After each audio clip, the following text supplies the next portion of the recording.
For the first time आज मैले खजुरी बनाएको, त्यही पनि यति राम्रो भयो थियो। यसको लागि सबैभन्दा पहिला मैले आटा, सुजी, चिनी अनि मैदा राखेँ। नरिवललाई ग्राइन्ड गरेर मसिनो पेस्ट बनाएर नरिवल पनि राखेँ। नरिवल चाहिँ मलाई बेसी नै मनपर्ने भएको भएर अलि बढी मात्रामा राखेको थिएँ। खजुरी चाहिँ मलाई अलि पहिलादेखि नै ट्राई गर्नु मन लागिरहेको थियो, बट टाइम नै मिलेको थिएन। फाइनल्ली आज मिल्यो। सबै सामान राखिसके पछाडि पिठो एकदमै माड्नु पर्छ, अलिकति घिउ पनि राख्नु पर्छ है, त्यो चाहिँ बिर्सेछु के। पिठोलाई हामीले जति माडिन्छ नि उति खजुरी नरम बन्छ। सो हामीले सक्दो 5-10 मिनट पिठो माड्नु पर्छ।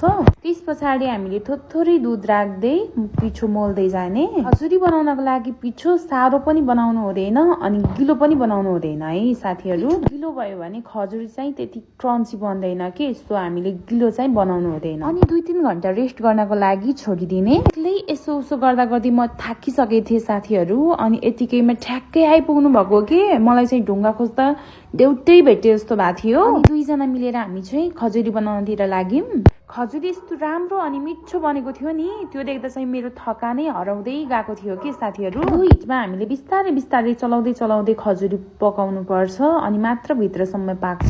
पकाउनको लागि चाहिँ अलि धेरै टाइम लाग्दो रहेछ।